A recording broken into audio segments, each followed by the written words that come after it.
Kalau dulu kan kita ya udahlah kalau marah-marah aja kan, nggak mungkin update bilang ke kan? mama kok gitu sih. Kalau sekarang bikin status anak broken home. Bener-bener.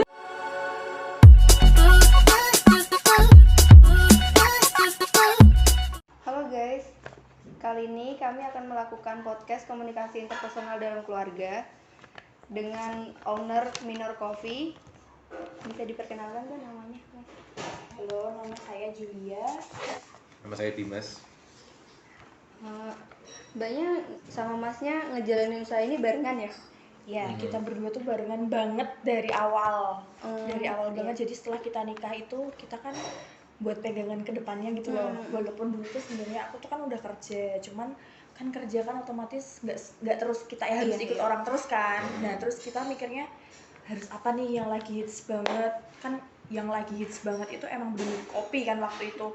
Cuman kita itu pas waktu 2 tahun yang lalu kita buka itu belum barengan sama yang udah hits mungkin yang sekarang daerah sini tuh masih kosong, nggak ada apa-apa gitu. Terus untungnya kita lebih dulu, cuman kan pasti kalau semisal awal-awal gitu kan pasti kita kan membangunnya kan dari awal juga, jadi nggak langsung rame terus tiap hari. Kita pun juga pernah seharian itu nggak dapat customer sama sekali dan pasti. kosong banget, nggak ada customer sama sekali, nggak ada yang datang, sampai sempet di fase itu gitu loh. Terus Ya sebenarnya sih kalau emang semuanya harus dari awal kan, dari benar-benar nol. Jadi emang harus benar-benar survive, struggle, ngadepin semuanya kan. Pasti ada aja rintangan dalam keluarga maupun dari luar, pasti ada. Ya alhamdulillah sekarang udah seperti ini, udah menjadi yang lebih baik lah coffee shopnya sendiri. Nah, kan pasti ada suka dukanya nih Mbak. Nah, kesan yang paling susah banget tuh selain yang tadi sempat gak dapet customer tuh apa sebelum merintis ini? Jadi dulu itu kan sempat pasti izin dari orang tua juga ya. Dulu itu sempat apa laku sih di kampung gitu-gitu. Apa sempat mikir kan, kita kan nggak di jalan raya, bener-bener jalan raya kayak yang di coffee shop Starbucks misal gitu-gitu. Apa laku paling itu aja sih. Cuman sempat down banget. Iya sih, sempat mikir, oh iya sih apa laku ya kalau di kampung gitu-gitu. Terus pasti kan ada orang kampung yang pasti yang pasti gimana nggak suka gitu. Ini namanya orang coffee shop kita kan di kampung ya istilahnya. Kalau lihat rame sedikit gitu kadang pasti ada aja warga yang kurang enak gitu, komplain atau apalah, bisa nyari-nyari cari-cari gitu. gara-gara gitu loh, biar kita kenapa misal gitu sih. Paling itu aja sih, cuman orang-orang sekitar. Tapi kalau semisal dari kita sendiri tuh kita membuat manajemen ini tuh biar nggak yang kayak bos sama karyawan. Jadi aku pengennya tuh semua. kita kekeluargaan semuanya. Jadi kita insya Allah tuh nggak ada masalah di dalam gitu loh. Pasti yang masalah itu dari luar entah itu masyarakat sekitar atau siapa pasti gitu. ada aja kalau gitu. Gitu sih. Mas sama Mbaknya udah berapa lama bangun usaha ini? Udah 2 tahun lah. Lebih 2 tahun. Dulu tahun 2018 1 Desember. Berarti termasuk yang mengawali coffee shop daerah sini ya? Iya. Belum terlalu rame. Belum terlalu rame banget. Belum ada apa-apa. Dari 2 tahun bangun coffee shop ini kan udah bisa disebut sukses ya Mbak? Iya, alhamdulillah. Selama dalam mencapai kesuksesan itu tuh kan pasti ada dorongan dari keluarga. Keluarga tuh waktu pertama kali buka ini selain ragu ada ngasih motivasi nggak? Kita tuh malah motivasinya tuh dari keluarga, kayak om gitu-gitu. Ayo bangun, mumpung nggak ada saingannya nih gitu-gitu. Dari itu. Cuman kalau orang tua sendiri tuh pasti mikirnya takut gitu loh. Mikirnya panjang karena itu panjang. balik lagi tadi, karena ini di kampung dan nggak emang jalanan nggak dilewatin jalan umum kan, emang jalan kampung. Nah, dorongan yang dikasih berarti bukan dari keluarga inti ya yang bukan, malah lebih ke om-om dari om-omnya malah. Tante gitu-gitu itu lah. dorongan yang dikasih tuh kayak gimana sampai Mbaknya udah percaya diri deh buka aja gitu? Karena dia kan sebelumnya tuh pernah buat coffee shop nih di daerah Anjas Moro. Moro. Terus habis itu kita mikirnya kan kalau Anjas Moro itu kan orang-orang kantoran aja, mungkin jarang orang yang kayak kita lewat gitu kan. Ya mungkin kan daerah situ kan mungkin daerah yang benar-benar kantor gitu loh. Terus di situ tuh sempat sepi di situ. Terus habis itu dia bilang, kenapa nggak bangun di sini gitu. Di sini kan setidaknya kan walaupun kampung kita tengah kota gitu, dan pasti orang lewat, dan di sini pun kan juga banyak SMA kan.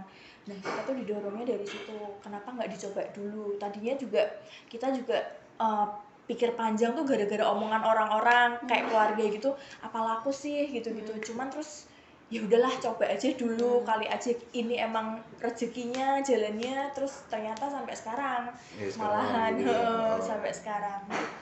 Nah, dari orang tua itu ada nggak Mbak kayak didikan yang paling diinget sampai sekarang gitu? Kayak misalnya atau nasihat, atau misalnya dulu pernah diajarin itu kayak misalnya kamu harus dapat nilai bagus dulu untuk dapat barang yang kamu mau gitu. Atau Mbaknya dulu ada cerita lain gitu waktu kecil yang sangat membekas gitu? Kalau dulu itu, kalau aku nilainya misal nih ya matematika sampai 8 ke bawah itu pasti dimarahinnya sampai kayak gitulah.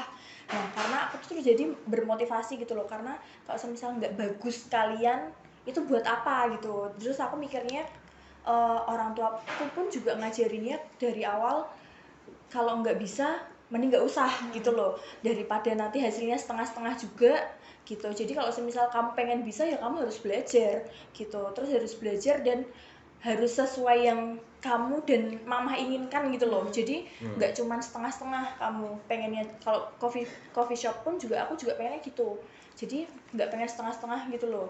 Jadi kalau bisa pun juga kan ini kan pengen terus-terusan baik terus kan, jadi harus ada progresnya gitu loh. Setiap orang tuh kan pasti harus punya progres, nggak mungkin kan stuck di nol terus. Nah jadi kan otomatis kayak kita belajar pun kita kan harus naik kelas terus kan, nggak mungkin kelas 1 terus. Nah jadi kan aku mikirnya kita tuh nggak bisa kalau cuma di situ tok gitu. Jadi nggak ada di zona itu terus, jadi kita kan harus survive. nggak selalu di zona nyaman gitu lah istilahnya, harus tetap ya menghadapi sekitar. Berarti kan kalau Mbaknya dulu kayak diberi tantangan sama keluarga ya gitu. Kalau untuk Masnya ada cerita tersendiri nggak? Kalau aku emang dari kecil tuh selalu dikasih tahu sama papaku ya, kalau dikasih nasihat pikiranku harus menguasai badanku gitu loh. Karena semua anu kan mulai dari pikiran. Jadi ya itu nasihat yang sampai sekarang masih tak pegang gitu loh. Pikiranku harus menguasai badanku, gitu aja sih maksudnya. Berarti nasihat itu yang jadi pegangan untuk buka coffee shop ini juga ya salah satunya. Benar. Nah, Masnya sama Mbaknya ini kan suami istri. Nah, pasti ada lah ini pasti ada masalah keluarga gitu kan. Nah, kalau misalnya dalam keluarga antara Masnya dan Mbaknya itu, kalau misalnya ada masalah di keluarga, berpengaruh nggak sih ke kerjaan atau gimana?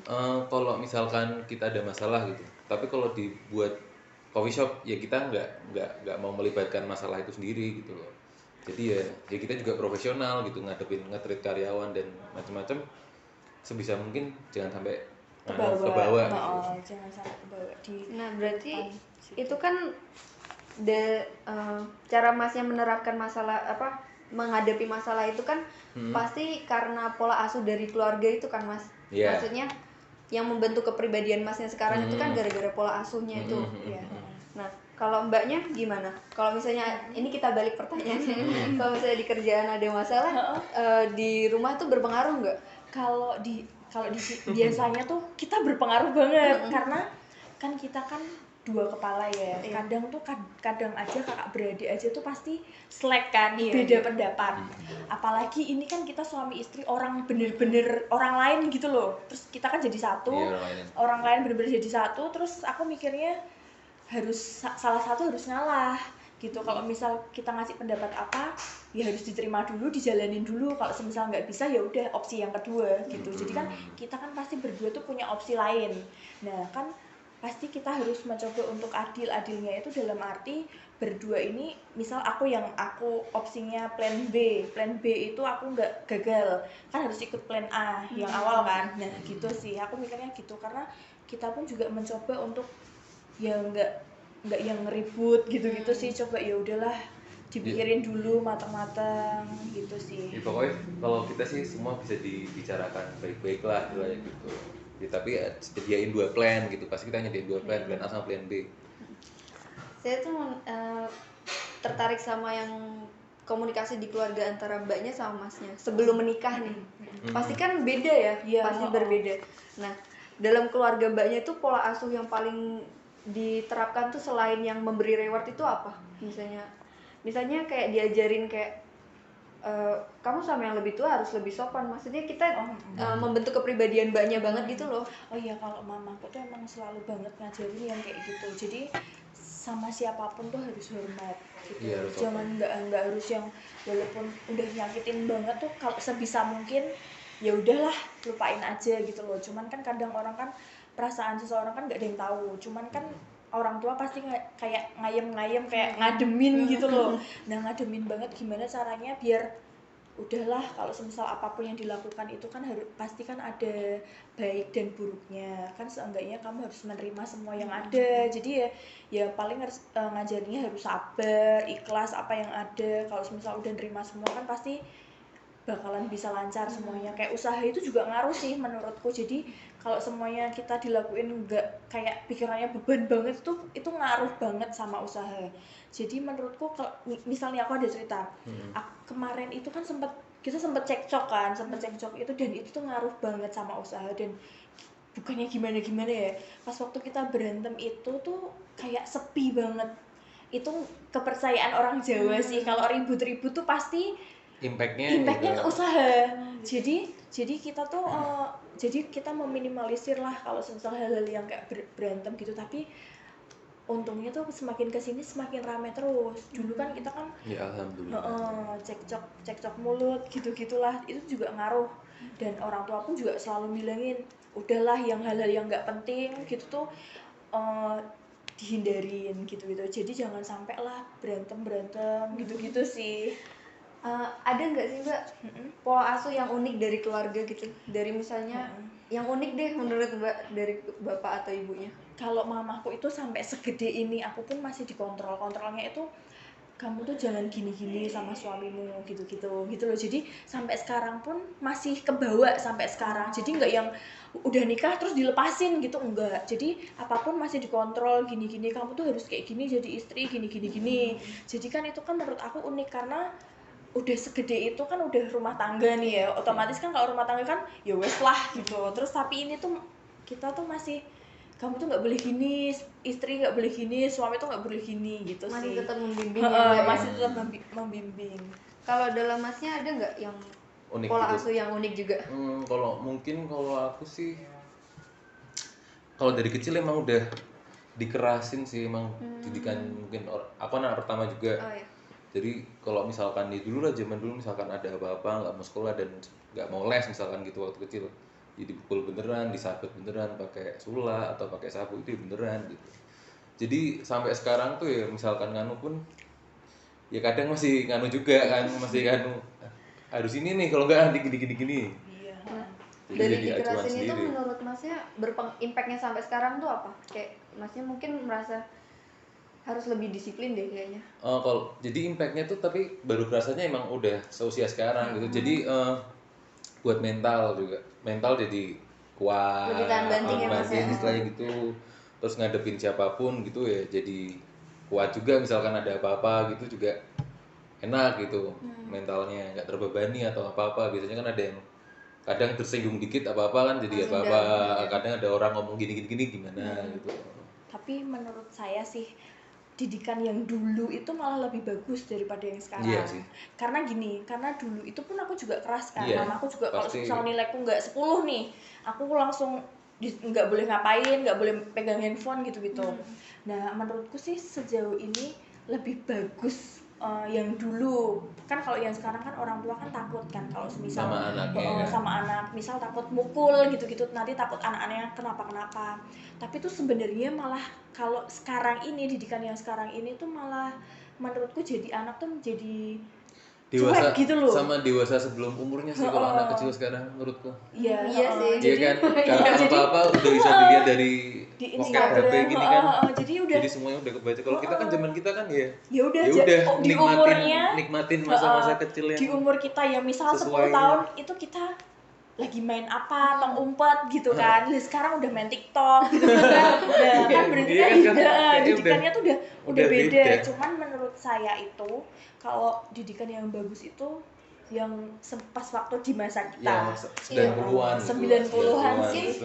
Mungkin karena ini ya Mbak kalau dulu tuh lebih komunikasi ngomong langsung tuh lebih kita lebih ngumpul lah istilahnya. Kalau sekarang ngumpul-ngumpul tapi kan tetap gadget. Kalau dulu kan ya sama keluarga kita tapi ngobrol, gadget. kita nonton TV, ngobrolin itu juga. Nah, menurut kan mbaknya sama masnya bangun ini berdua suami istri kan.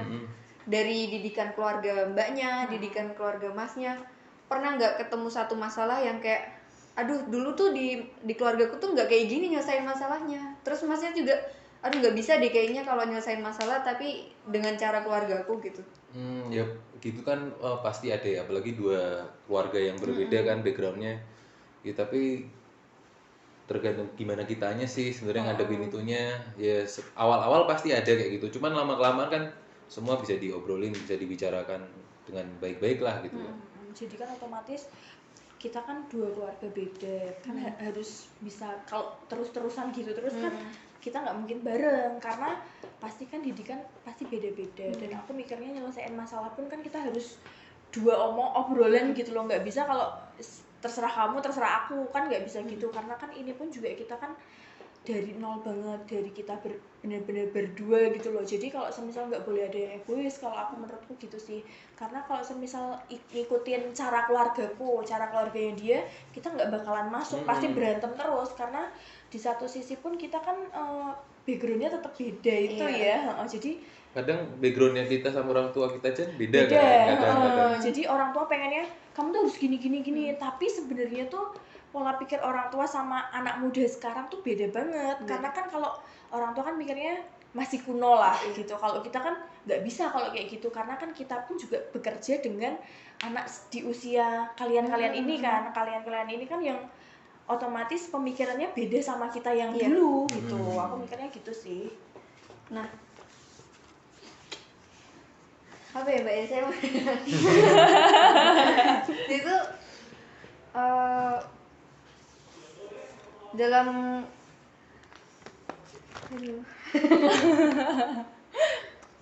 nah menurut mbaknya itu kan ini saya udah nemu pertanyaannya.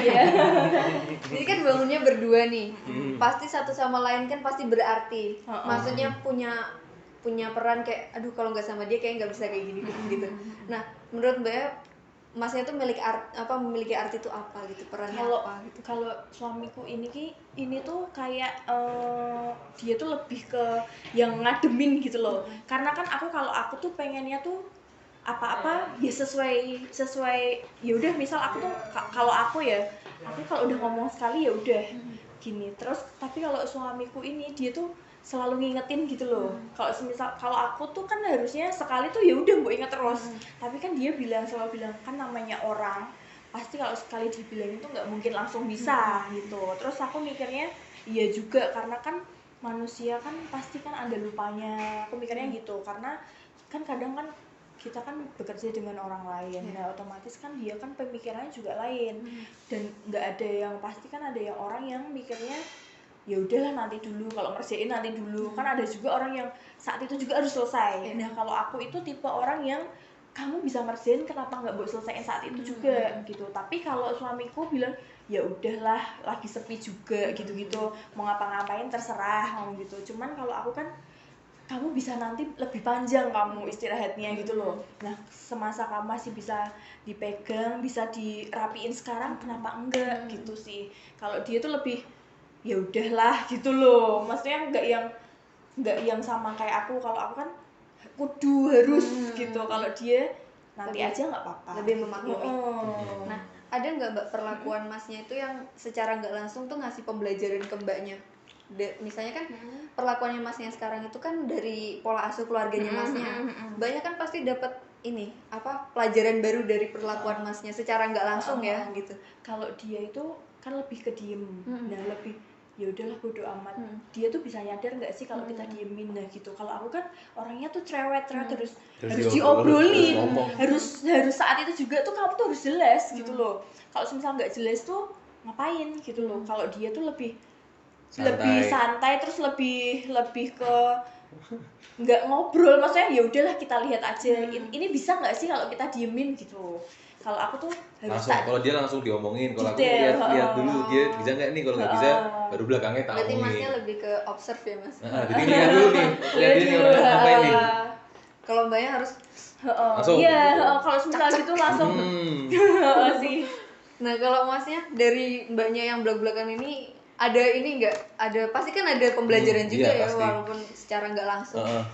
Kalau aku sih kan karena emang dulu mungkin pas belum nikah kan aku emang orangnya yang santai banget, gak terlalu mikirin apapun gitu loh. Orangnya yang ya udahlah nikmatin aja hidup ini gini-gini. Tapi kan sama gitu nikah gitu ya, kamu tuh hidup harus teratur, harus ada strateginya gini. Ya, jadi itu mulai lebih tertata lah gitu pemikirannya dan apa sih tujuannya gitu loh. Jadi lebih kalau dulu kan aku lebih santai aja, ya udahlah Jadi nikmatin misalkan kayak gini, misalkan ini lebih kurangnya ngalir apa, aja. lebih ngalir aja gitu. kalau aku lebih ngalir. Kalau aku tuh lebih ke aku harus ada plan. Misalnya karyawanku keluar, aku harus sebelumnya tuh aku jauh-jauh hari tuh udah nyiapin gitu loh. Udah nyiapin, nggak tahu kenapa pasti kalau udah ada mau keluar tuh udah ada feeling. Tapi sebelum seminggu sebelum keluar tuh biasanya aku langsung udah interview orang gitu-gitu. Jadi aku lebih ke plan sih. Kan kalau dia kan lebih ngalir, kalau aku tuh lebih harus tertata. Besok tuh aku harus ngapain, nggak yang bangun tidur ya udahlah gitu. Nah kalau aku tuh lebih besok pagi tuh aku harus ngapain ya gitu. Jadi nggak yang ya wes lah gitu, ya udahlah bangun tidur ya udah tinggal belanja gini gitu. Berarti masnya ngasih impact ke mbaknya kayak buat coba ngadepin sesuatu tuh lebih tertata tapi lebih sabar gitu. Iya. Lebih dengan kepala dingin lah istilahnya, nggak yang langsung meluap gitu kan. Kalau mbaknya ngimpact ke masnya, aduh ayo dong jangan jangan terlalu gitu santai. aja. Ayo lebih cepat lebih baik istilahnya lebih gitu. cepat lah gitu. Jadi ya sebenarnya kita tuh saling membantu sih satu sama lain. Aku yang lebih gini, dia yang gitu itu. Misal jadi kan kita saling melengkapin sebenarnya sih gitu aja. Nah, selain dari keluarga inti ya mbak, ini ke hubungan masnya sama mbaknya aja. Komunikasi yang dijalin itu apa? Pasti beda dong sama komunikasi yang ada di keluarganya. Kayak misalnya gimana ya? Kayak masnya tuh pasti punya pola asuh sendiri dalam mengayomi mbaknya atau mengayomi masnya, kan pasti ada cara tersendiri ya untuk menunjukkan sayangnya gitu loh. Oh iya. Pasti kan ada gitu. Itu gimana? Dari kamu dulu. Kalau aku sih sebenarnya ya itu tadi, jadi sekarang tuh lebih akhirnya ngerti kan kalau ini tuh orangnya tuh harus sabar gitu kita ngadepin. Kalau misalkan dia emosi gitu, misalkan aku ya nggak bisa emosi, kalau emosi dia tambah emosi, jadi kan Jadi nggak selesai. gitu. Jadi harus ya udahlah, emang orangnya emang wataknya emang kayak gitu ya, gimana cara ngadepinnya gini itu sendiri. Kalau kamu Kalau aku tuh ya emosi soalnya karena aku saat itu juga tuh emang harus selesai sih karena aku tuh orangnya pemikir banget. Itu pun sampai tidur tuh sampai besoknya kalau itu belum selesai. emang dia orangnya terlalu mikir banget dan panik gitu, orangnya panik. Jadi aku Misalkan panik ada, sama mikir. kayak misalkan ada karyawan ngobrol gini, aduh Pi, gimana kok kayak gini, jadi langsung kepikiran, jadi moodnya langsung berubah. Misalkan kita lagi kemana gitu, tiba-tiba ada karyawan yang ngabarin ini langsung moodnya berubah semua. Jadi karena mungkin mbaknya itu lebih ke aduh ini nggak sesuai plan gitu, jadi jadi pokoknya aku tuh ngajarin karyawanku juga apapun, kalau semisal kamu tuh misal capek gitu-gitu, kamu ngomong langsung sama aku, jangan cerita ke orang lain. Kadang kan cerita ke orang lain itu belum tentu sampai ke aku tuh yang diceritain gitu loh, kan pasti kan ditambahin bumbu-bumbu yang gak enak kan, jadi kan otomatis aku gimana sama karyawanku. Nah aku tuh selalu nge-treat karyawanku, apapun yang kamu rasain mending kamu ngomong langsung ke aku. Kalau semisal kamu mau keluar pun juga kamu ngomong langsung ke aku ngomong gitu. Dan alhamdulillahnya sejauh ini juga karyawanku juga nerima karena kita itu sistemnya kekeluargaan, bukan yang harus disiplin gimana. Kalau yang di sini itu kerja yang penting kamu disiplin tetap. Terus disiplin. soalnya kita kan kalau sama karyawan itu kebersihan yang pertama. Maksudnya itu kalau kebersihan cukup itu aja udah cukup buat kita gitu maksudnya. Udah cukup, karena aku mikirnya kalau materi tuh bisa dicari gitu. Aku pun juga kalau semisal sampai minus itu pun aku nggak yang marah-marah, kamu tuh harus ganti ya gini-gini. Aku tuh nggak yang kayak gitu. Aku tuh panik sama disiplinnya itu gara-gara dia tuh harus jaga kebersihan sih. Aku lebih ke kebersihan, bukan yang harus misal uangnya kurang kamu harus ganti gitu, itu enggak. Karena aku mikirnya kita tuh sama-sama cari uang loh. Jadi aku nggak mikirin buat misal minus kamu harus ganti urunan gini-gini, enggak yang enggak kayak gitu. Cuman aku tuh lebih paniknya karena aku tuh udah baik tapi kok diomongin ya enggak. Aku paniknya lebih ke situ. Karena jadi aku tuh kayak sia-sia gitu loh. Sia-sianya tuh karena aku udah nge-treat kalian dengan cara enggak yang tulus pokoknya gimana tapi jaga kok kayak adik-adik kita kok tetap sendiri. aku dijelek-jelekin tuh aku kenapa gitu. Aku sama Dimas tuh kenapa kok sampai kayak gitu. Jadi aku kadang tuh mesti nanyain, kok gini, kamu nggak ngomong langsung sama aku gini-gini. Terus dia kan mungkin klarifikasi gitu-gitu. Terus habis itu ya udah, biasanya juga nggak gitu mbak ceritanya. Jadi kita tuh malah kayak ngobrol. Jadi aku tuh orangnya nggak yang tak simpen langsung. Berarti aku langsung, kamu kok gitu toh, kamu kalau nggak mau kerja keluar aja, tak gituin pasti. Semisal jadi aku tuh orangnya nggak yang nanti gitu loh. Saat itu juga aku harus selesai, karena besok tuh daripada numpuk masalahnya. Karena setiap orang kan pasti punya masalah masing-masing gitu. Tapi kayaknya dari komunikasi masnya sama mbaknya ke karyawannya kayaknya berjalan baik sih, soalnya tempatnya bersih saya lihat. Iya makanya. Berarti termasuknya beruntung. Iya. Berhasil. Berhasil. Nah, kita bicarain komunikasi antara mbaknya sama karyawan. Nah, pernah nggak mbak kayak yang tadi mbak bilang itu mungkin ada masalah tapi karyawannya nggak bilang ke mbaknya langsung, terus jadi ke yang lain-lain gitu? Kalau dulu pernah ini, kejadian nggak? Pasti pernah. Terutama dulu ya Kak, awal-awal pas perintis, awal-awal usai kan itu kan maksudnya kita juga belum begitu ngerti lah istilahnya kan namanya juga awal-awal kan. Ya belum tahu alurnya lah. Iya, gitu. belum tahu treat dia, namanya juga orang-orang yang misalkan kalau ada apa-apa tuh nggak langsung ngomong ke kita, jadi sampainya kemana-mana terus kita tahu dari orang lain, jadinya kan langsung salah paham gitu. Ya pasti pernah lah kayak gitu. Nah, kalau saya simpulin tadi, masnya sama mbaknya tuh lebih kayak ayo deh duduk bareng diskusiin apa masalahnya. Kalau aku lebih seneng gitu sama dia sih. Pasti kalau misal ini besok nih kemarinnya ada masalah, kemarin malam ada masalah, terus besoknya kita harus ngobrol. Karena nggak bisa yang nanti karena kan kita kan kerja bareng terus, nggak mungkin kan kita bakalan milih-milih temen. Aku nggak pengen berteman sama kamu, nah posisi di satu tempat kan pasti nggak enak rasanya. Bayangin kalau misalnya di satu tempat kita ada yang nggak suka, kan pasti kan kebawa sampai kerjaan, sampai nanti, sampai besoknya lagi, itu nggak akan selesai. Aku biasanya kalau misalnya saat itu juga ada masalah, besoknya sebelum buka pasti aku langsung ngumpulin mereka jadi satu, terus ya mohon maaf lahir batin pasti biasanya evaluasi gitu-gitulah. Nah, kalau misalnya diskusi sama karyawan itu mbaknya nerima nggak kayak misalnya, aduh saya takut deh Bu jujur sama ibu karena saya takutnya ibu nanti marah ke saya kalau misalnya saya jujur kalau misalnya karyawannya melakukan kesalahan. Itu kan pasti mbaknya nyikapinnya enggak kok gini, pasti kan ada ininya. Kalau saya itu sama Dimas itu nge-treatnya mereka apapun yang dirasain, mungkin entah dari kita atau entah dari temen, kita harus diomongin semua. Terus tapi kan kita kan ya kalau udah ini ya udah, berarti kalau udah di sini udah masalahnya di sini ya nanti ya udah nggak ada masalah gitu. Jadi aku nge-treatnya sama mereka nggak ada yang boleh sakit hati saat itu juga, karena daripada nanti kita semakin sakit hati gara-gara nggak bisa nyelesain masalah gitu loh. Kan kadang ada yang nggak selesai masalah nih, terus kan semakin besar terus semakin sakit hati, terus akhirnya nanti ada yang keluar, terus ada yang pengen kerja di mana gitu kan. Terus aku pokoknya nge-treat karyawan itu harus saat itu juga harus selesai. Apapun yang kita nggak boleh ada yang sakit hati. Aku pun juga kalau misal aku ada yang kurang, ngomong aja gitu, mbak kamu kurang gini kurang, misal kalau pas waktu belanja kok kurang terus gitu.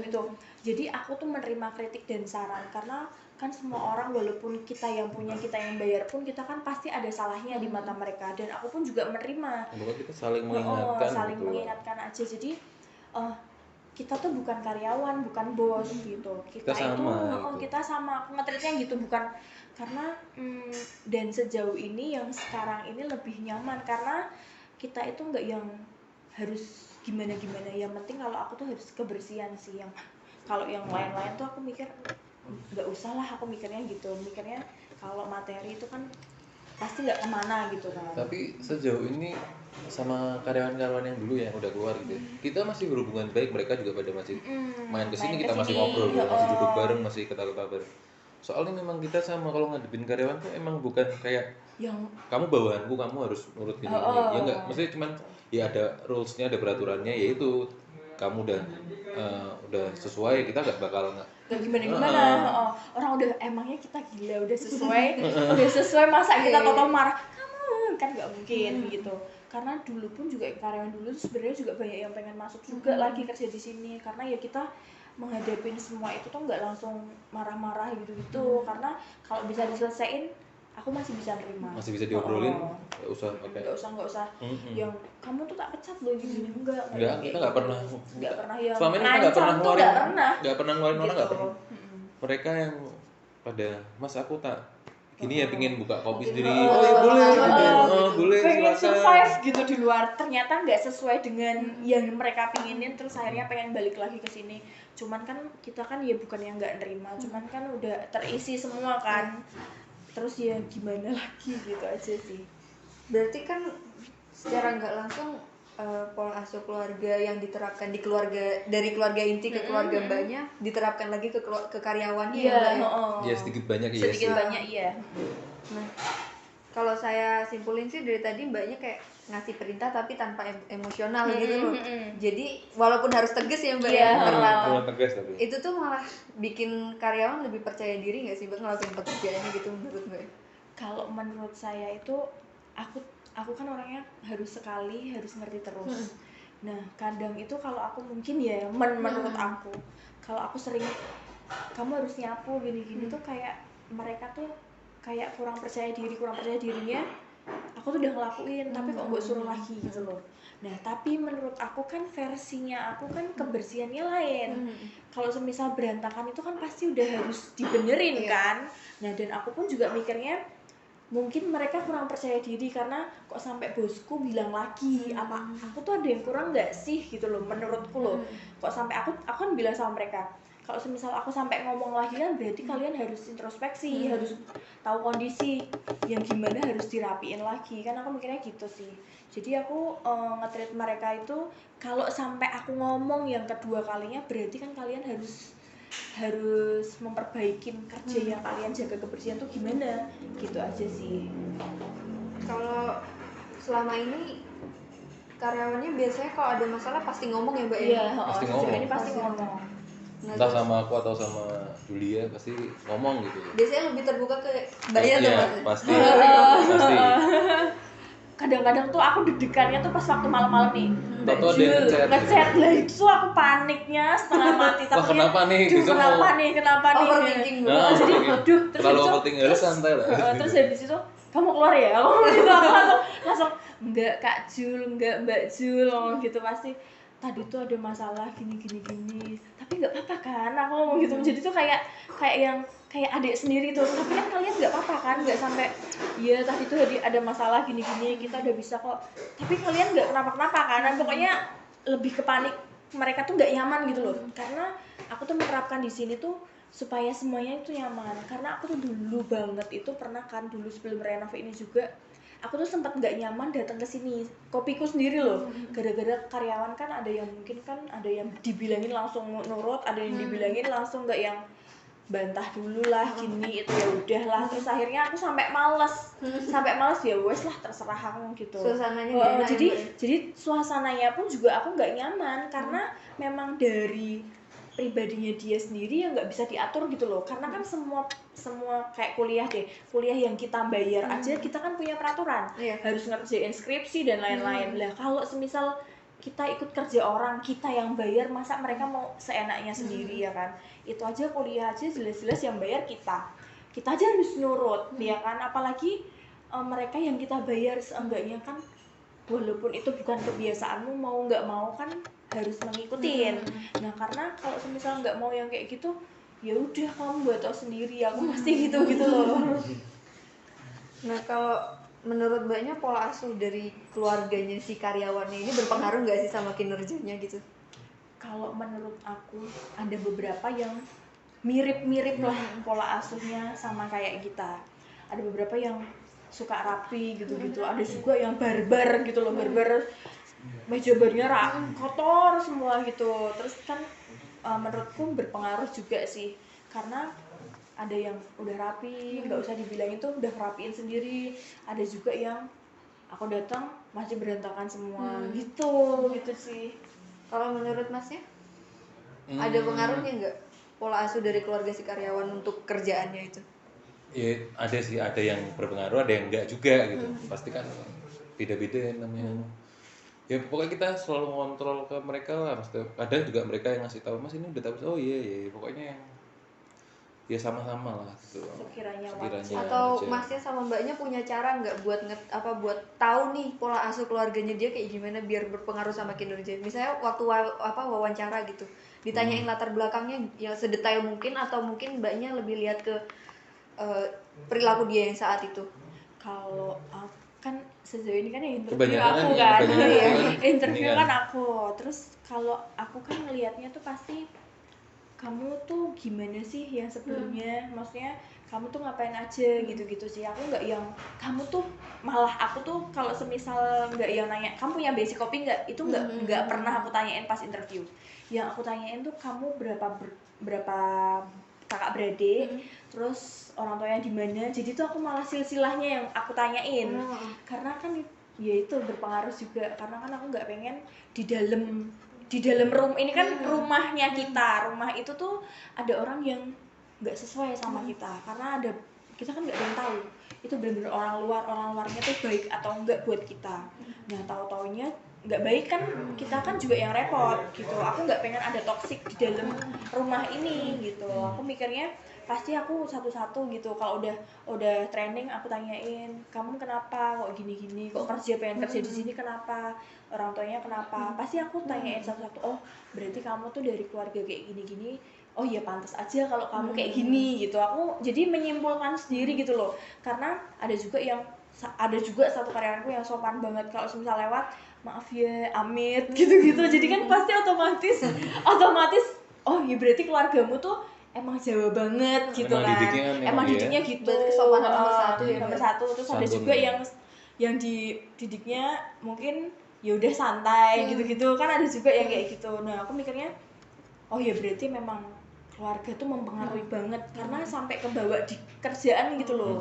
Gitu sih. Mbaknya pernah nggak nemu satu calon calon yang ngelamar ke sini, Mbaknya aduh kayaknya nggak bisa deh ini, soalnya dia entah tingkah lakunya dia tuh kayak aduh kayaknya enggak deh gitu. Jadi kan aku tuh bisa ngelihat dari dia ngobrol kalau udah kayak santai banget itu kayaknya kok nggak bisa.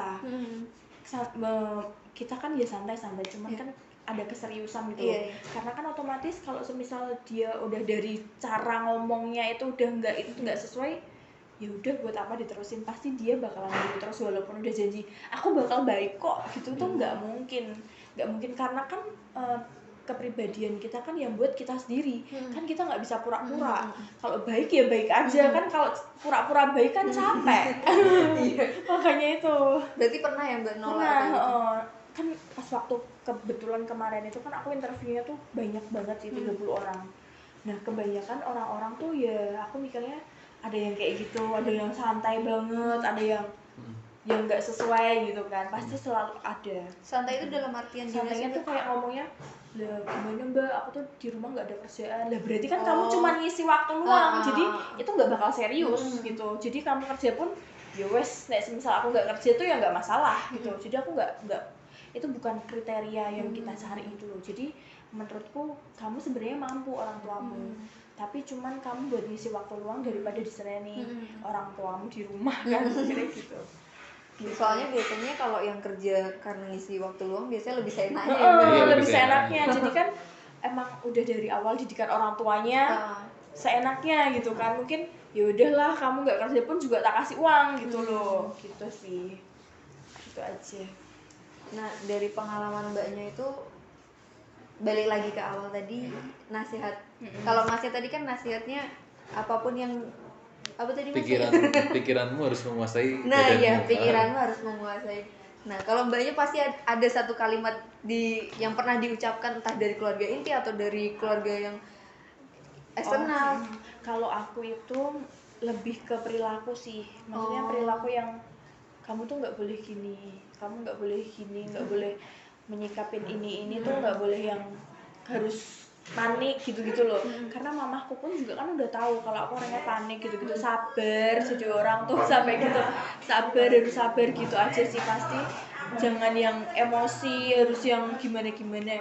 Emosi boleh, tapi kan orang kan nggak selalu bisa nerima itu gitu. Karena aku mikirnya terus semakin kesini pun kan aku juga belajar, karena kalau aku di sini kan aku juga nggak yang emosi. Aku tuh emosinya biasanya sama di mesnya, karena kan aku tuh nggak bisa emosi ke orang lain, karena aku nggak pengen orang lain yang kita kerja tuh nggak nyaman gitu loh. Kan kalau sama Dimas itu kan dia udah tahu dari nol, misal dia karaktermu tuh emang kayak gini, kamu harus bisa tak ademin gitu loh. Jadi aku nggak yang emosi ke orang-orang langsung marah-marah ke orang-orang semuanya, nggak.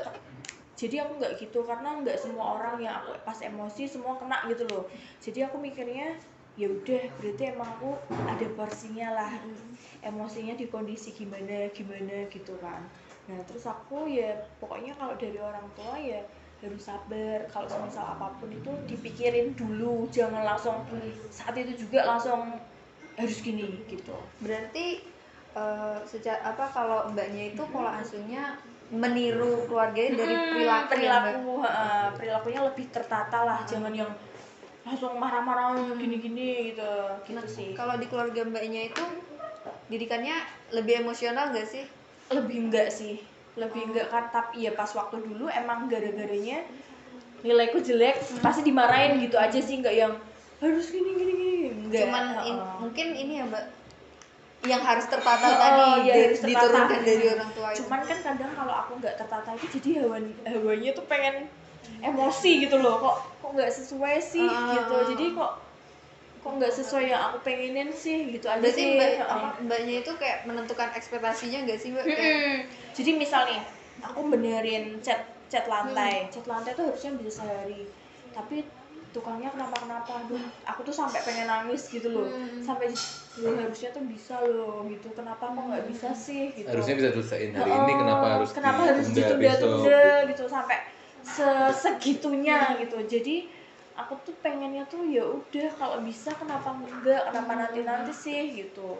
Karena aku kalau udah, mamaku pun juga ngajarnya kenapa kamu bisa sekarang, kenapa ditunda gitu. Kan kalau nanti kan kamu bisa istirahat dulu, misal bisa banyak waktu lah, mending diselesaikan sekarang daripada nanti gitu sih. Gitu aja. Kata Masnya tadi kan pola asuh orang tua tadi berpengaruhnya baru kerasanya sekarang. Nah itu menurut mbaknya ngerasa aduh syukur deh udah pernah di apain orang tua dulu, jadi sekarang nggak kaget gitu atau gimana? Atau bisa mbaknya mikir kayak aduh kayaknya kalau dulu kayak gini juga bisa, apa nggak bisa deh? Oh iya, kalau kan walaupun pola asuhnya dulu udah baik versi keluarga lain, kan biasanya menurut aku tuh tetap beda. Karena kita pun juga kan punya pola pikir, pola asuh yang versi benernya versi kita juga. Jadi kan setiap orang kan nggak pengen ngejelek-jelekin kan, otomatis kan semua keluarga pasti baik. Cuman kan kalau semisal diterusin kayak yang pola pikir yang sebelumnya keluarga ngajarin itu, kita nggak bakal dapet. Karena pola asuh itu juga berpengaruh banget, karena kita itu sekarang harus punya pola pikir sendiri, karena pola pikir itu kan menentukan semuanya. Karena kalau kita ngikutin orang tua terus gini, jadi misal kita yang biasanya pegangan tembok misal, terus tahu-tahu misal amit-amitnya orang tuanya kita nggak ada, kita mau gimana gitu. Aku mikirnya kita harus punya menentukan pola sendiri, karena kalau misal ketika orang itu nggak ada, kita kan kayak orang linglung kan. Nah gitu, aku mikirnya kita harus bisa gini nih tanpa orang tua misal. Walaupun orang tua, semua orang tua pasti ngajarinya selalu yang baik, yang terbaik, tapi kita kan otomatis kita juga jadi orang tua nantinya. Kita kan juga harus punya pola sendiri, pola pikir sendiri, pola asuh nantinya kalau kita punya anak juga. Nah aku mikirnya kita kalau terus-terusan ngikutin orang tua yang mikirnya terlalu kuno buat kita yang sekarang itu, menurut aku tuh nggak mungkin, karena nggak bisa itu diterapin terus-terusan. Ya walaupun kita punya attitude yang baik, tapi orang itu belum tentu walaupun kita udah baik orang bisa nerima gitu sih. Nah, tadi kan mbaknya bilang kita nggak mungkin nyamain pola asuh orang tua dulu sama sekarang. Nah, mbaknya sama masnya kan pasti udah punya anak. Belum. Oh belum. Pasti kan nanti bakal punya anak ya, generasi selanjutnya. Masnya tuh pengen sama mbaknya tuh pengen ngasih gini loh, kamu tuh harus kayak gini, atau mau sama kayak orang tua yang dulu, atau mbaknya udah mikirin nah mbaknya ini kan ngeplan banget ya mbak orangnya. Pasti kan punya kayak gambaran besok kalau punya anak pasti mau kayak gini deh gitu. Kalau aku ya, aku tuh pengennya juga yang didikan yang tahun 90-an. Karena kalau anak dimanja, terus anak-anak didiemin gitu tuh makin seenaknya. Soalnya anak-anak yang udah gitu loh. Dulu kan kita dipukul beneran. Kalau orang tua sekarang, adikku aja tuh nggak pernah ya namanya dipukul sama sekali. Nah, adik-adik kita tuh tapi kok mikirnya, lah kok seenaknya gitu. Ya kita bukan jelek-jelekin keluarga, cuman jadinya kok gampang beda ya. banget Beda sama kita lah. gitu loh. Jadi pribadinya tuh kok lain. Kita aja umur misal 20 nih, 20 kita udah punya usaha ikut bazar-bazar. Mereka 20 main Mobile Legends gitu terus sampai di coffee shop gitu kan. Nah, jadi aku pengen kita tetap tahun 90-an, cuman kan kita lebih modern. Lebih modern kan otomatis Lebih gampang juga sebenarnya ngadepinnya. Jadi aku pengennya tuh nanti kalau aku punya anak sendiri, aku ngasuhnya juga pengen yang kita dapetin yang dulu, cuman lebih versi lebih nggak yang gimana kan kalau harus dipukul itu kan nggak mungkin. Sekarang kan anak kan bener-bener dilindungin kan, dulu kan disiplin lah. Kalau kita pengennya disiplin aja sesuai porsinya, nggak yang kamu tuh harus gini-gini. Karena kalau memaksakan orang kan anak kan nggak selalu pengen kepinginan kita gitu loh. Jadi terserah misalkan kita nanti suatu saat kita punya anak terus sudah besar itu pengen apa ya terserah kita pasti terserah ya, yang penting tuh kita dukung aja sih. Karena kalau semisal nggak didukung tuh pasti nanti kan anak mungkin kabur lah. Yang udah tuh sebelumnya aku tuh pernah punya karyawan, dia beda banget sama misinya tuh beda banget sama orang tua, dan akhirnya dia kan pergi dari rumah gitu loh. Nah, jadi sia-sia dong kita udah didik dari bayi sampai udah gede, akhirnya itu dia nggak sesuai dengan keinginan dia. Daripada gitu terus kan mending ya udahlah terserah gitu. Mikirnya aku ya udah kamu pengennya apa gitu. Kalau aku pengennya apa ya udah disupport aja sih. Kita paling saling support aja gitu. Harusnya emang semua orang tua tuh emang harus lebih support, dengerin sih kalau gitu. Menurutku ya kalau buat kita harus menjadi pendengar yang baik. Pendengar yang baik. Nah, kalau besok dalam mengasuh anaknya itu masnya sama mbaknya ingin kayak pengennya tuh kamu harus lebih kamu harus sopan deh, maksudnya yang pengen ditekankan banget ke anaknya tuh apa? Ya sih, kalau anakku nanti itu pengennya aku disiplin sama sopan sama semua orang, walaupun orang itu orang biasa atau orang di jalanan siapapun. Karena kita kan sama, walaupun kamu punya uang berapa ratus juta, itu pun juga kan kamu sama-sama kayak kita, orang biasa gitu loh. Gitu aja sih. Nah, kalau misalnya nanti anaknya itu punya bertentangan pendapatnya sama mbaknya sama ini misalnya ya mbak ya, mah aku nggak mau kuliah deh gitu. Terus tapi mbaknya tuh pengen kamu harus kuliah tuh, kamu harus walaupun itu nggak menentukan masa depanmu, tapi kamu harus. Kan secara nggak langsung kuliah itu ngajarin kita kayak gimana kita menghadapi orang, gimana kita nyelesain masalah kan mbak. Nah tapi anaknya itu bertentangan gitu, nggak deh mah, aku mau nyari yang lain deh katanya. Terus mbak nanggepinnya gimana? Kalau aku sih ya kita kan ngobrol dulu, pasti ngobrol dulu gimana sih kamu tuh pengen apa gitu. Dia keahliannya apa gitu. Kalau jadi emang dia nggak mau kuliah tapi keahliannya di musik misalkan, ya udah musik. Jadi aku misalkan nggak pengen di olahraga pengen apa ya udah ditekunin lah gitu. Yang penting itu kan gini, aku pengen ngajarin kamu tuh jangan sampai nyusahin nantinya. Karena pun kita itu, aku tuh punya pola pikir kalau bisa kita tuh jangan sampai nyusahin orang tua lagi. Nah aku pun juga sebaliknya, nanti pun kalau aku punya anak aku nggak pengen yang nge-treat dia tuh kita tuh ada terus gitu loh. Nah walaupun kita udah ada, tapi aku pengen nge-treat ke anakku pun juga nanti nggak yang nyari itu tuh nggak gampang. Misal kamu pengen apa tuh harus ada prosesnya, nggak langsung instan tahu-tahu ada gitu kan. Nggak, aku pengennya tuh semua tuh pasti ada proses. Karena kalau semua yang instan tuh nggak lama, pasti otomatis kan kalau instan terus jadi kita kan udah puas gitu loh, puas dengan segitu aja. Kalau proses kan kita kan naik kelas terus gitu. Jadi aku mikirnya kamu tuh harus berproses, nggak bisa yang seenaknya kamu, aku nggak pengen ini pengen itu. Terus kan otomatis dia pengennya apa harus ditanyain dulu, harus di-treat, kamu harus bisa gini. Terus kita juga harus menjadi pendengar yang baik tetap, karena kalau semisal anak nanti takutnya stres atau lari kemana kan kitanya yang repot. Gitu aja sih. Soalnya kan ini ya Mbak, banyak sih anak yang zaman sekarang kayak bener. Orang tuanya kayak nggak masuk Terus banget ada ya pikirannya ternyata gitu. rumahnya di Semarang, ternyata ngekos karena nggak cocok sama orang tuanya. Itu nggak gitu harusnya konsepnya kan. Cuman tuh mungkin orang tuanya juga keras pengennya gini, terus anaknya aku tuh nggak bisa gini ya. Kita kan harus menyamakan pikiran dulu dong. Itu pasti kalau menurut saya sih itu karena kurang komunikasi sama komunikasi sama nggak tahu ya, mungkin terlalu pikir pendek kali ya mungkin ya. Oh ya bisa jadi. Orang nggak tahu ya, kalau anak-anak kecil sekarang pikirannya lebih nggak pikir panjang gitu, lebih emosional dan Ah. atau mungkin pengaruh dari ini mainannya sekarang mungkin gadget ya. mungkin galer dikit sosmed. Iya sih, berpengaruh banget sih menurut Kalau gue. dulu kan kita Ya udahlah, kalau marah aja kan, nggak mungkin update bilang ya ke mama, kan? mama kok gitu sih. Kalau sekarang bikin status anak broken home. Bener.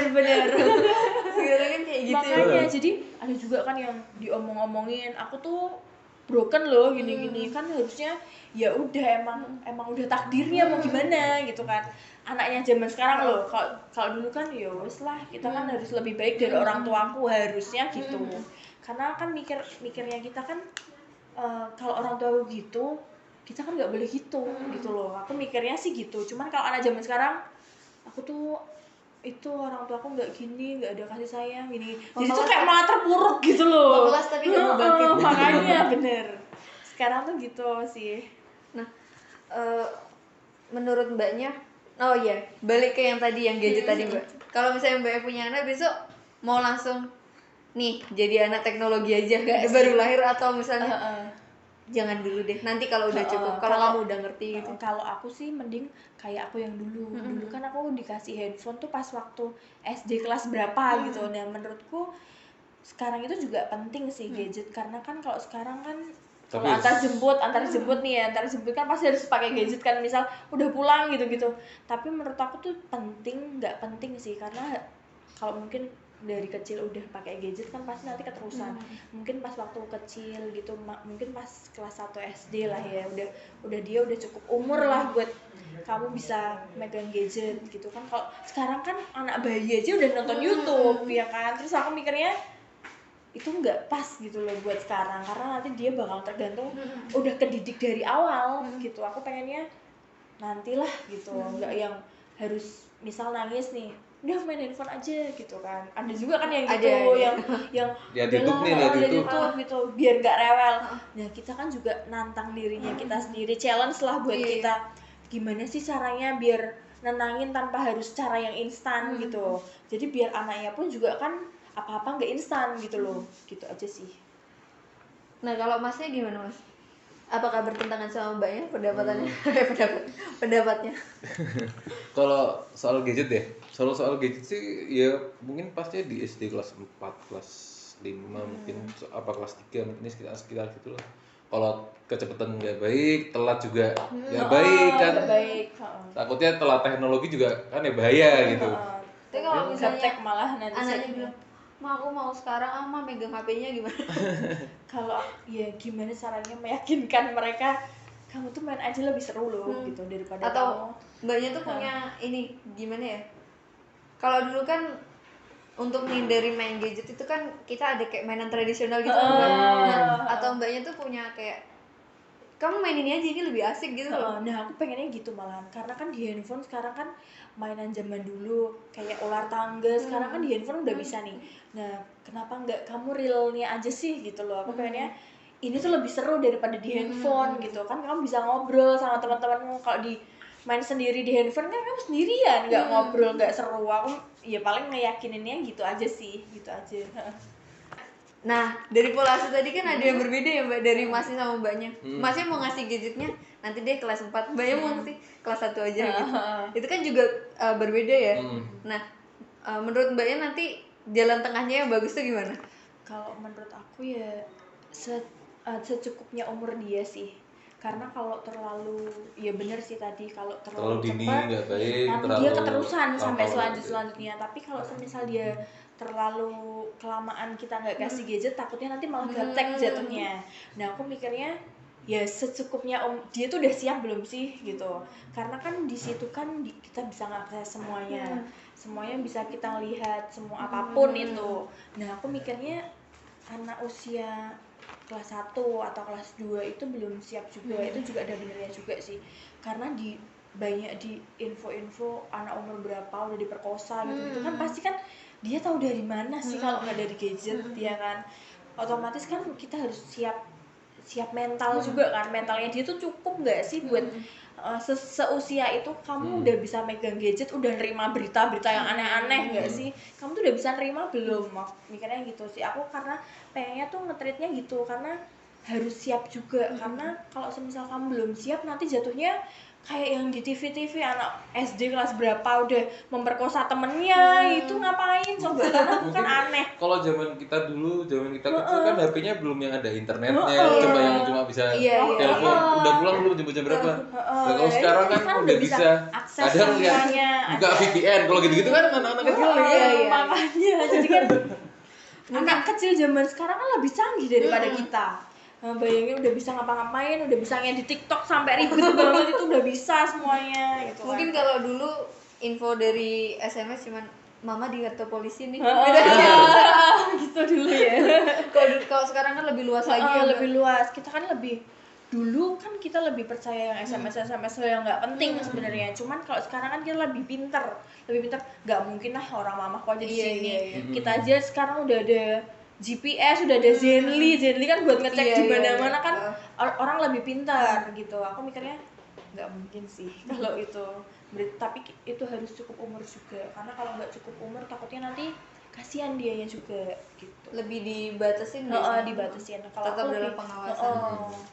Gitu. Nah ini buat yang terakhir tuh mau ini ucapan terima kasih ke keluarga dari pola asuh yang dikasih gitu. Gitu. Dari Mbaknya dulu.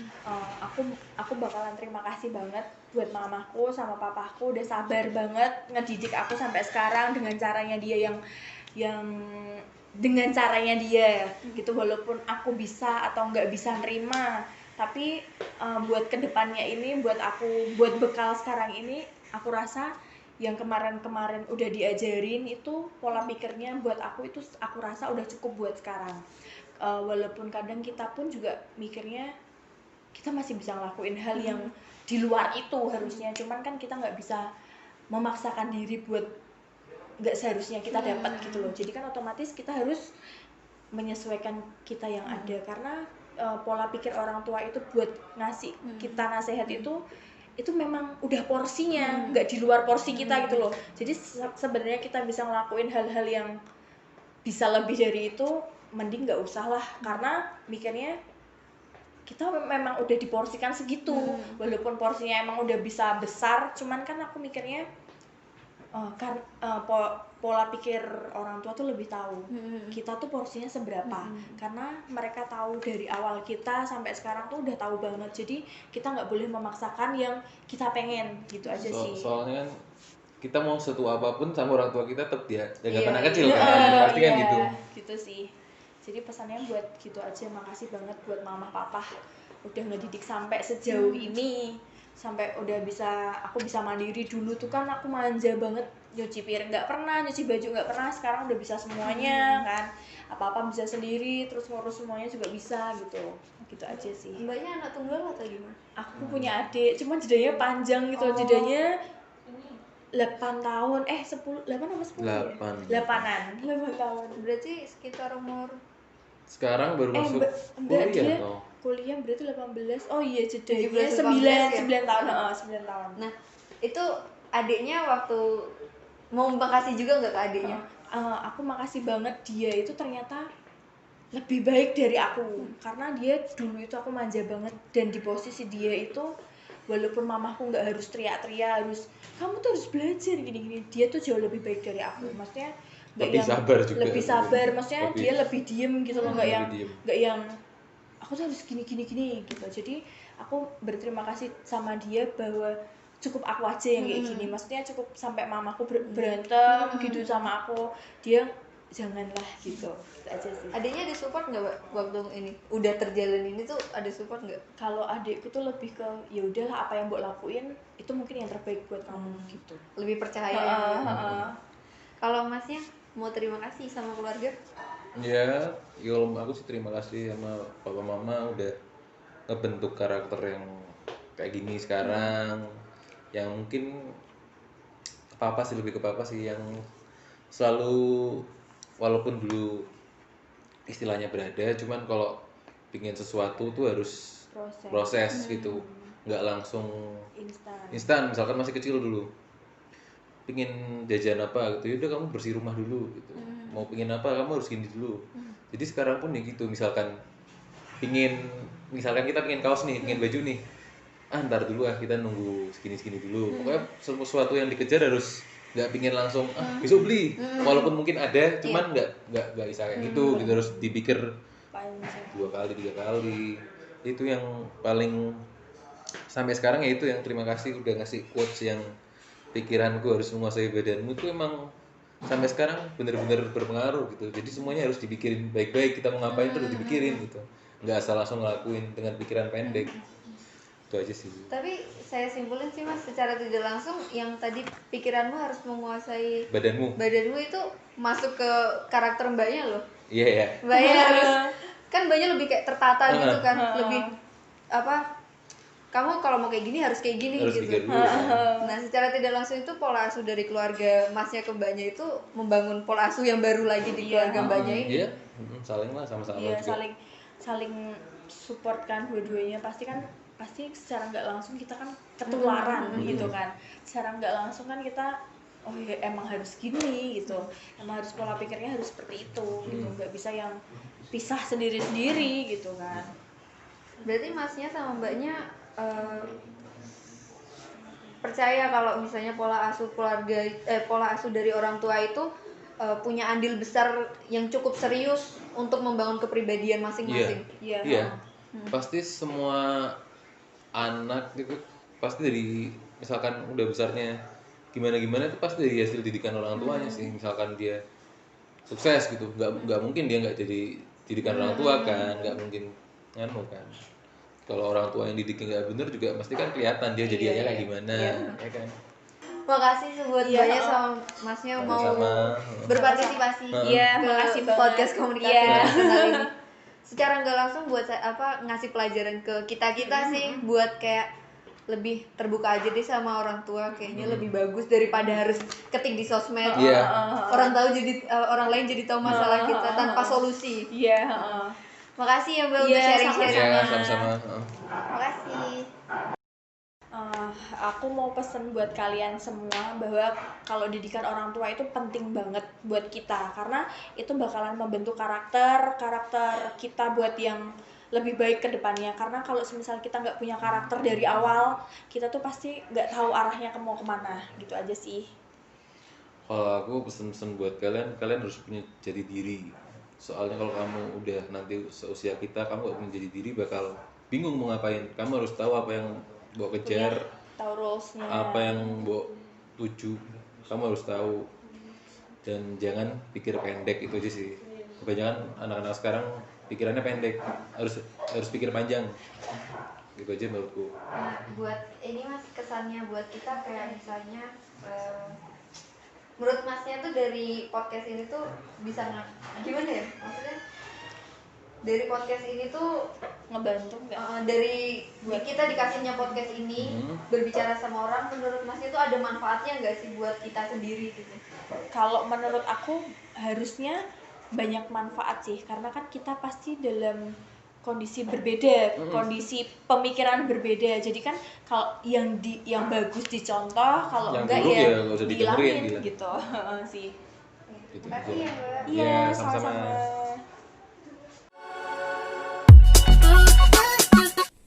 Terima kasih ya teman-teman yang udah mengikuti podcast komunikasi interpersonal dengan tema komunikasi dalam keluarga. Podcast kali ini disponsori oleh Peace Club. Peace Club adalah suatu komunitas yang dibangun sama anak FTK Universitas Semarang yang dipimpin oleh Bu Natalia Sari Pujiastuti. Tujuannya untuk meningkatkan kemampuan kewirausahaan kalian. Yang mau join sama Peace Club bisa banget. Peace Club lagi open recruitment nih buat kalian mahasiswa FTIK, boleh banget gabung Peace Club. Kami juga berterima kasih banget sama narasumber yang udah menyempatkan waktu buat datang ke podcast kita. Semoga podcastnya bermanfaat buat kalian semua. Terima kasih. What a wonderful world.